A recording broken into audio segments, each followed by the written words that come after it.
हरियाणा में कानून व्यवस्था, भ्रष्टाचार, मनरेगा और बैंक फ्रॉड को लेके हरियाणा की कांग्रेस आज हरियाणा विधानसभा का घेराव करने जा रही थी और वहीं पर चाहे वो भूपेंद्र सिंह हुड्डा हो, राव नरेंद्र सिंह हो, दीपेंद्र हुड्डा हो या फिर हरियाणा के मेंबर पार्लियामेंटों को हिरासत में भी ले लिया गया है। और वहीं पर जो कांग्रेस के कार्यकर्ता हैं लगातार ही हरियाणा सरकार के खिलाफ नारेबाजी भी की जा रही है। और वहीं पर दीपेंद्र सिंह हुड्डा ने आरोप भी लगाया है कि उनके कई नेताओं को हरियाणा में जगह जगह डिटेन भी किया गया है। लेकिन जो हरियाणा का कांग्रेस कार्यकर्ता है वो झुकेगा नहीं और लगातार ही जो उनका संघर्ष है वो भी जारी रहेगा और हरियाणा के मुद्दों को कांग्रेस उठाती रहेगी। कैमरामैन गंभीर सिंह राणा के साथ विशाल इंग्लिश न्यूज़ 24 चंडीगढ़। उत्तर प्रदेश कांग्रेस ने शंकराचार्य के मुद्दे पर आज यूपी के सभी जिला मुख्यालयों पर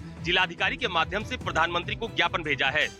उत्तर प्रदेश कांग्रेस के अध्यक्ष अजय राय के निर्देश के बाद आज समूचे प्रदेश में सभी जिला मुख्यालयों पर कांग्रेस ने जिलाधिकारी के माध्यम से प्रधानमंत्री नरेंद्र मोदी को शंकराचार्य के मामले में ज्ञापन सौंपा है।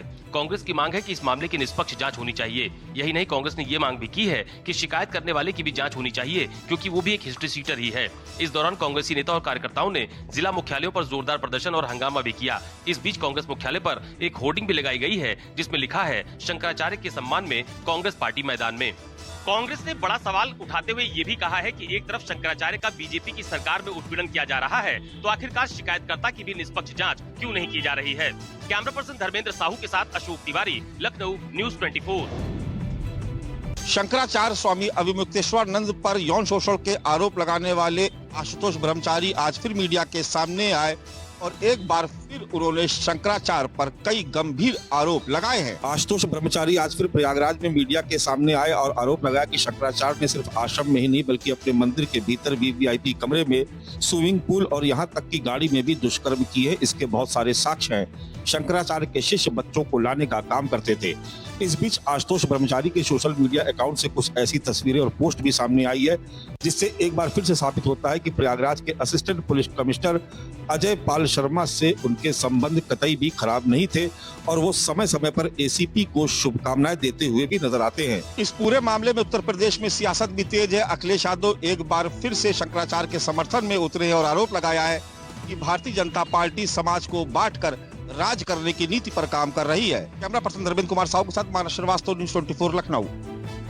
जगत गुरु शंकराचार्य अविमुक्तेश्वरानंद के समर्थन में उतरे कांग्रेस के कार्यकर्ता जमकर किए विरोध प्रदर्शन। वाराणसी की कचहरी पर महानगर अध्यक्ष राघवेंद्र चौबे के नेतृत्व में एकत्रित हुए कांग्रेस कार्यकर्ताओं ने जमकर विरोध प्रदर्शन किया। कांग्रेस जनों ने सिटी मजिस्ट्रेट के माध्यम से पीएम मोदी को पत्र सौंपा। पत्र के माध्यम से मांग किया कि शंकराचार्य पर जो झूठे मुकदमे दर्ज हो रहे हैं उन्हें तत्काल वापस लिया जाए। महानगर अध्यक्ष राघवेंद्र चौबे ने कहा कि अगर सरकार हमारी मांग नहीं मानती है तो हम सड़कों पर उतरेंगे और इसका जमकर विरोध करेंगे। महानगर अध्यक्ष राघवेंद्र चौबे ने कहा कि पूरी घटना को षड्यंत्र बना करके एक कुत्रचित रचना बनाकर स्वामी शंकराचार्य की छवि और सनातन की छवि को धूमिल करने का प्रयास किया गया है। शंकराचार्य हम सबके आराध्य हैं, पूजनीय हैं। हम उनके अंदर शिव के अंश को देखते हैं। जो शंकराचार्य की पीठ होती है उस पर कोई साधारण व्यक्ति ऐसे नहीं बैठता है। कार्यकर्ताओं ने ये भी कहा कि अगर उनकी गिरफ्तारी होती है तो हम लोग भी उनके साथ साथ जेल जाएंगे और इसका पुरजोर विरोध करेंगे। वाराणसी से अभिषेक दुबे, न्यूज़ 24।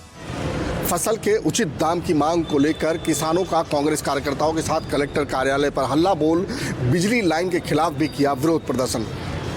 गुजरात के नए बने वावथराज जिले में आलू की कीमत और बिजली लाइन के मुद्दे पर विरोध पर उतरे किसान के साथ कांग्रेस ने भी कलेक्टर कार्यालय के बाहर जमकर विरोध किया। जिले में आलू का बम्पर उत्पादन होने के बाद एक तरफ कंपनियां आलू खरीद नहीं रही हैं, वहीं दूसरी ओर बाजार यार्ड में उचित दाम न मिलने पर किसान परेशान हो गए हैं। ऐसे में प्रतीकात्मक रूप से आलू का हार पहनकर किसानों ने विरोध जताया। इस विरोध में कांग्रेस सांसद गनीमेन ठाकुर भी शामिल हुई। फसल की उचित कीमत की मांग के साथ सोलर पार्क क्षेत्र से गुजरने वाली बिजली लाइन के कारण किसानों को उचित मुआवजा नहीं मिल रहा है। खेतों में लगे बिजली के खंभों को लेकर नोटिस आने पर राधन सिदड़ा, मुठेड़ा, पाटन, वाव और अन्य सोलर पार्क इलाके के किसान भी अब खुलकर विरोध में कलेक्टर कार्यालय पहुंचे थे। दोनों ही मुद्दे पर किसान नेता और कांग्रेसी कार्यकर्ताओं ने कलेक्टर कार्यालय पहुंचकर उग्र विरोध जताया और ज्ञापन भी सौंपा। कैमरामैन प्रसाद भूपेंद्र सिंह, अहमदाबाद, न्यूज़ 24।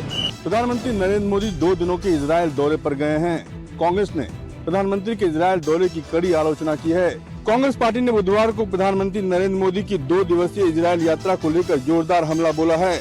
पार्टी ने कहा कि ऐसे समय में जब पूरी दुनिया इजरायली प्रधानमंत्री बेंजामिन नेतन्याहू की आलोचना कर रही है, तब पीएम मोदी का अपने प्रिय मित्र से मिलना नैतिक कायरता को दर्शाता है।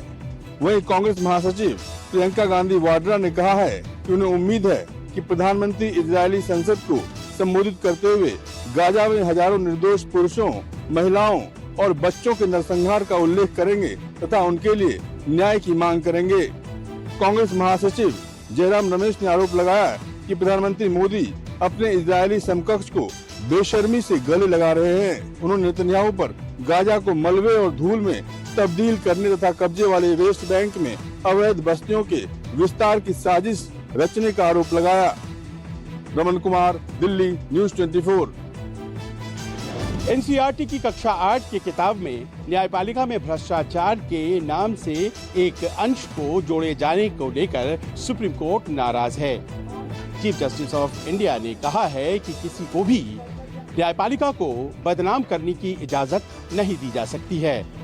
आज बुधवार को सुप्रीम कोर्ट के वरिष्ठ अधिवक्ता कपिल सिब्बल और अभिषेक मनु सिंघवी ने इस मामले को उठाते हुए कहा कि वो इस पूरे प्रकरण से आहत हैं और उनके हिसाब से बच्चों की किताब में इस तरह की चीजों को मेंशन नहीं किया जाना चाहिए। इसके जवाब में चीफ जस्टिस ने कहा कि इस पूरे विषय को वो अच्छी तरह से जानते हैं और इस पर वो स्वतः स्फूर्त संज्ञान लेते हुए कार्रवाई करेंगे। ये एक संदेश है जो कि सुप्रीम कोर्ट से एनसीईआरटी की तरफ गया है और अब ये देखने वाली बात है कि क्या समय रहते एनसीईआरटी भूल सुधार करता है और उस अंश को किताब से निकालता है या नहीं। फिलहाल वो किताब इस वक्त ऑनलाइन या खुले बाजार में नहीं बिक रही है। कैमरामैन राणा अविनाश के साथ संजीव त्रिवेदी, न्यूज़ 24,